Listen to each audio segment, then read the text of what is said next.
Hello everyone, great to see you again for this new video. This morning we're setting off for a 48-hour bivouac without food, with the main goal being to find food and have one real substantial meal per day.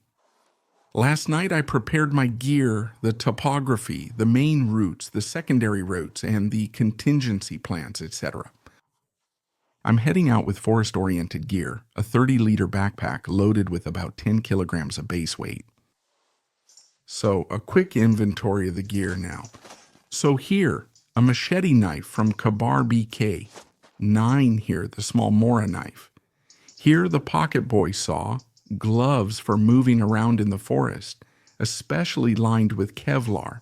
Here, a dry bag with spare clothes, a flashlight, a headlamp, a detailed map of the area with a compass, polarized glasses for fishing, a fishing kit that we'll look at in detail later in the video.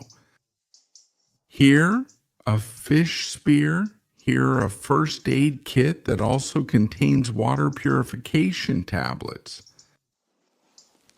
A fire kit that you more or less know. Insect screen.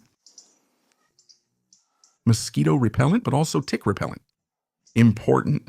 Ziploc bag, gas canister, the head for the gas canister. So here you have a kit with some string inside the end of the strap. Stick some tape, a bit of rubber. Next, you have the mess kit, so several items. 2 canteens. This one can be used especially for boiling water because it's made only of stainless steel. Next, you have the towel here, the rain clothes, you have the toiletry kit, and finally the bag.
So I'm in a very beautiful oak forest here, a beautiful oak with some pretty old oak trees. The ground is covered with acorns. It's the season. So you should know that acorns contain about 50% carbohydrates, 50% starch. They make a very good survival food. Tonight, they will be the base of my meal. So we'll see in a moment how to prepare them. What's the best, simple, and effective survival technique?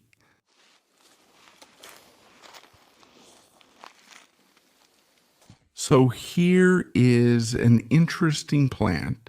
It's wild garlic. It's a plant that tastes like garlic. To recognize it, you crush the leaf, and if it gives off a strong garlic smell, it's wild garlic. So this is the technique we use to avoid confusing the plant with another one, which is ground ivy, which has a camphor-like smell. Well, both are edible, so there's no problem. There's also some cleavers here. So cleavers are easy to recognize. They stick to all your clothes.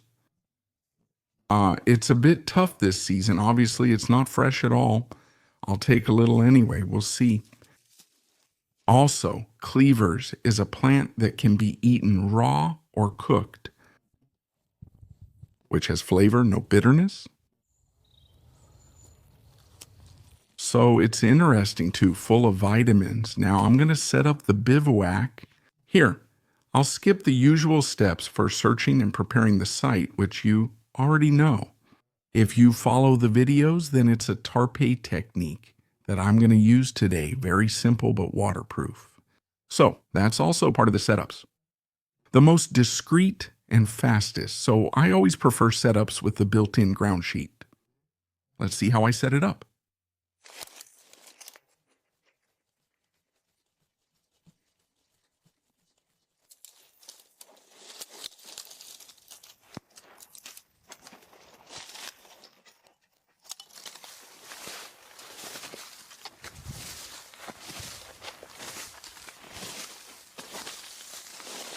So for this setup, I use the tarp, a 3x3 meter ripstop. So it's a TOE brand, not to advertise. They're really, really good regarding the strap here, and you also have a strap in the middle of the tarp. We'll see why and how we use it. So at this point, I take a small piece of string,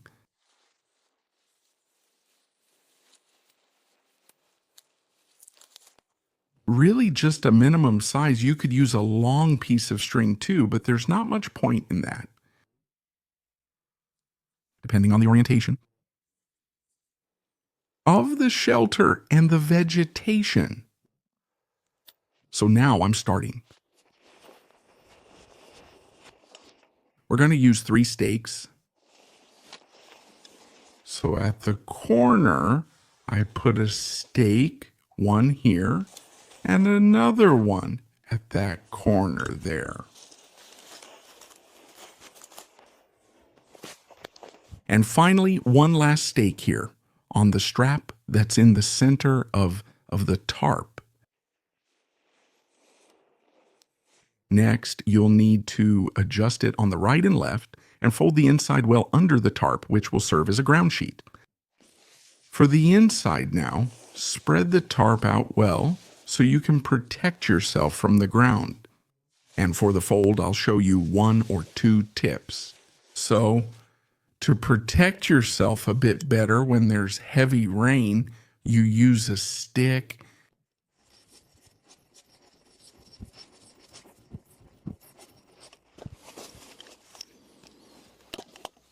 a pair of socks,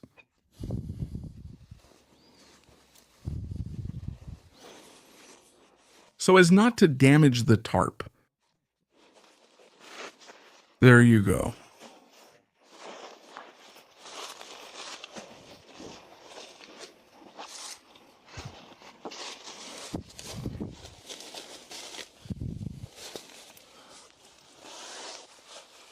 There, you're going to do something. Even if it's windy, you'll have something which is sturdier. And if it rains a lot, I even recommend using 2 bungee cords. If you have them, you can also do it with string.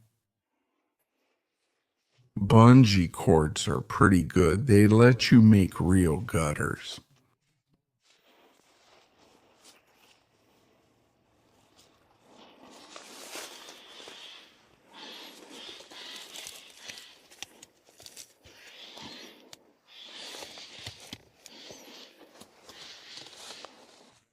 So when it rains, you'll also want to bring the floor mats inside. And here you have a lot of water running off at this level, so you're completely sheltered. So now preparing the acorns. The key thing when preparing acorns is that you need to cut them into pieces as small as possible before boiling them, and boiling them in several changes of water. Now, depending on the variety of acorns of oak that you find, you may need to boil them several times. 3 to 4 days, that is. You need to boil them 3 or 4 times, 5 minutes each time. So Depending on your cooking equipment, obviously it will take you an hour and a half. So here, with this equipment, no, there's no smoke. It's pretty discreet. It makes a little bit of noise, but you still have to be very close to hear the stove. At 50 meters, you can't hear it.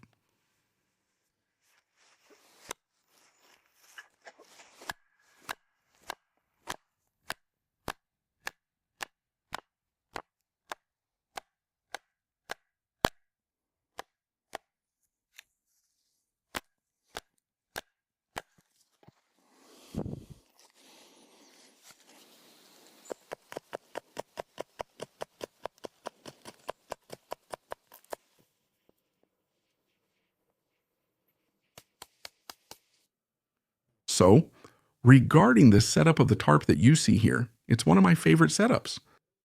Why? Because it's one of the most discreet setups when you want to avoid being noticed. The silhouette is very low, it's very quick. I take 4 to 5 minutes at most to set it up, even in its rain configuration. It's a setup that can be lowered even more if you need to have a very low profile depending on the vegetation. Regarding survival food, be aware that plant parts like stems, veins, and leaves should be approached with caution.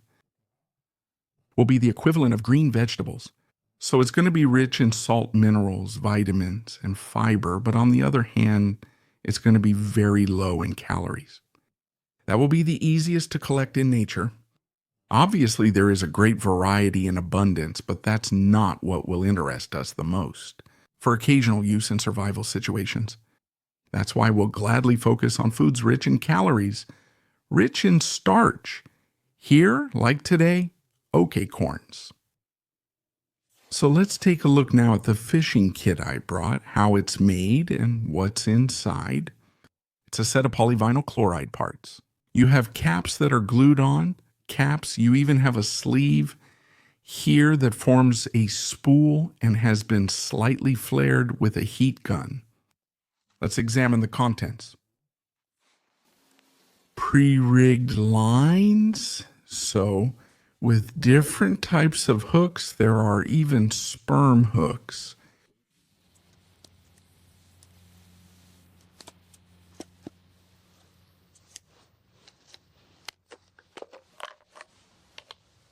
We're going to find on this side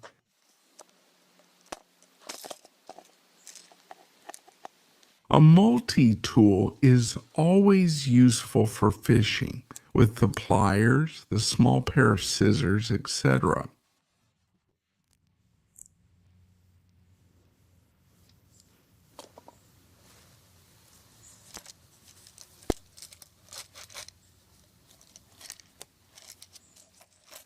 So, you also have a line with a float already prepared here.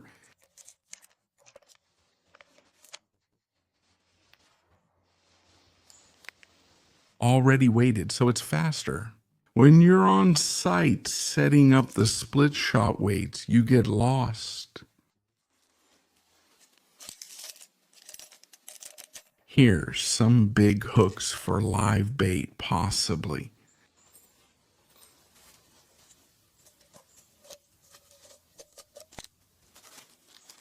Synthetic worms, and maggots.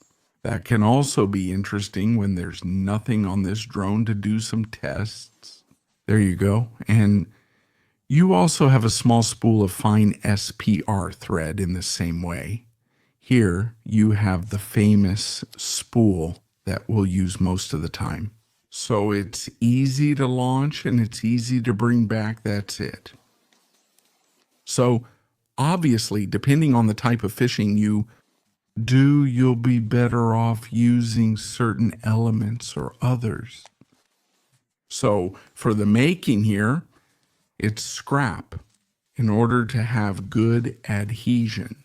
You can clearly see that it's polyvinyl chloride, an assembly of glued and formed polyvinyl chloride.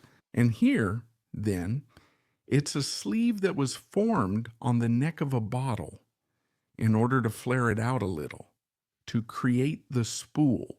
So When it's closed, it's a kit that's completely watertight, obviously, since it's made of polyvinyl chloride. On the other hand, if you open it, it leaks. So you have to be careful when handling it and know exactly how to use it. Now, a few additional things. The goggles were the residents, so that's interesting. To spot the fish in the water, it helps to avoid reflections on the water, which will allow you to see the fish much better, and especially in the depth compared to the naked eye. So there is a spear here that is attachable. Of course, we'll see how we can actually put it there. I got a bamboo. We can put it directly into a bamboo since it's a screw at this point. We can also tie it with a string, or we can pre-drill, heat it up, and fit it onto any piece of wood. And the lamp too, for the headlamp, it might be useful. If you want to fish with a spear at night in particular, it can sometimes be very effective for fish, frogs, and so on. So for the spear now, he prepared it for me for tomorrow.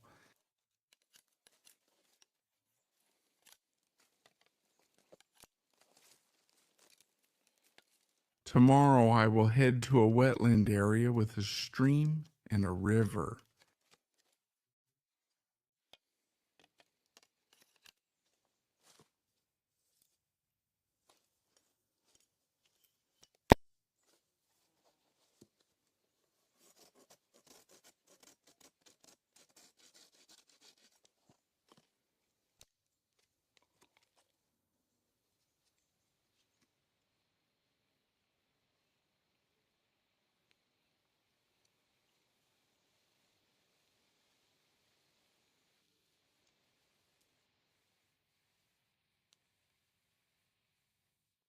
The size is good. It could be a bit shorter, a bit slower. It seems to hold well.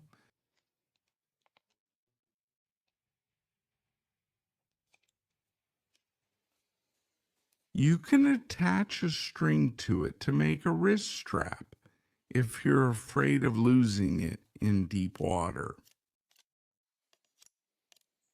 So we'll see how that is on site.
The night was very humid, so it was cool.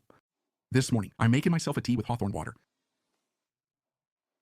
Actually, with hawthorn leaves. So, hawthorn leaves, they're a really good tea success this year.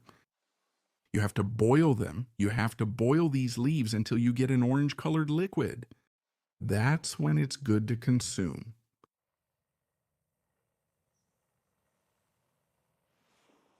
Then for breakfast, G, D, B. Who are the Seneles full of vitamin C? Quite starchy, so it's filling. I still have some nuts left. I also have some rose hips. So this is the berry of the wild rose and sloes, which are the berries of the blackthorn. So there are a lot of vitamins in these berries. A little starter meal.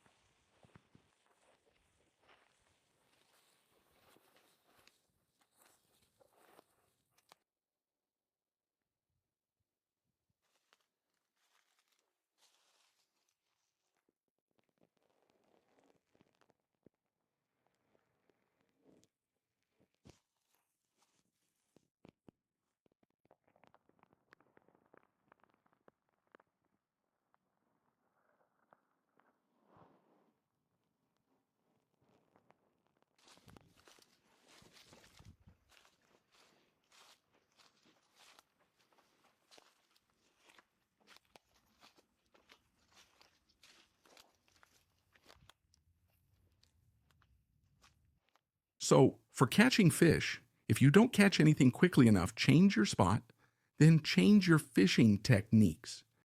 The most interesting fishing method in survival is bottom fishing, so using a night line, because it's a passive fishing method that fits well with the constraints of survival and is often very effective in all regions of the world.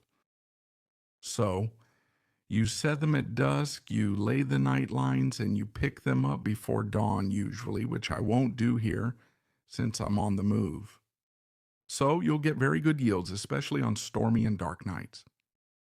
When you set up camp, when you stay in the area, when you stay within a given perimeter, we're going to use the guts of the fish we've gutted to trap small carnivores like mustelids, which are all edible.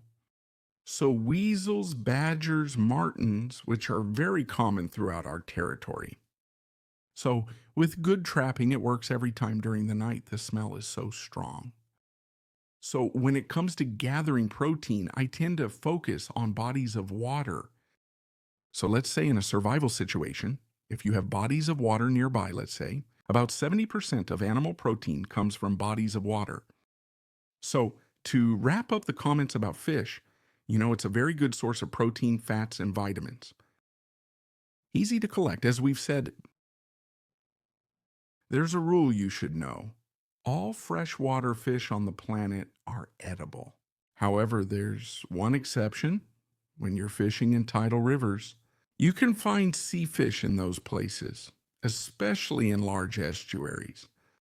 And you should know that some sea fish are deadly or toxic, very toxic. So you should avoid those areas when you don't know the types of fish. And then you have dangerous fish, but they are still edible, like piranhas, electric eels, or freshwater stingrays. But, well, that's mostly in South America. We don't have those in our regions.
Now, I'm going to prepare a small skewer for each fish. So there are 4 fish, 4 small skewers with wood, non-toxic of course, here hazelwood.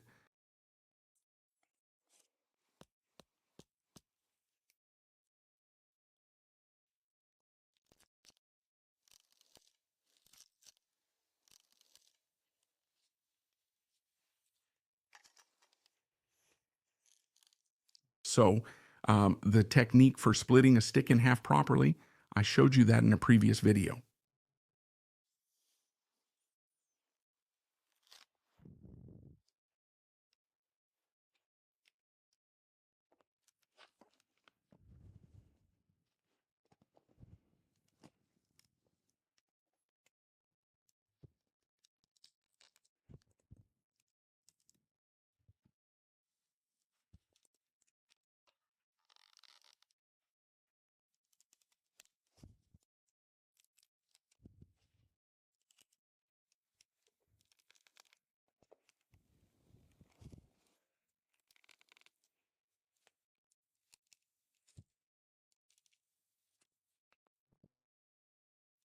There we go. So now we're pretty much good.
There we go. Now I'm erasing the traces as much as possible, so I leave the area just as I found it at the beginning.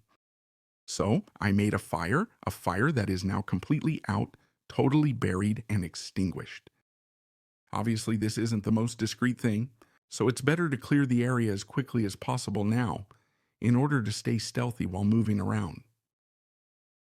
The meal lasted about an hour, so that's still acceptable, pretty quick. I have about 2 hours, 2.5 hours of walking left. I hope you enjoyed the whole topic, and I'll see you soon for future videos.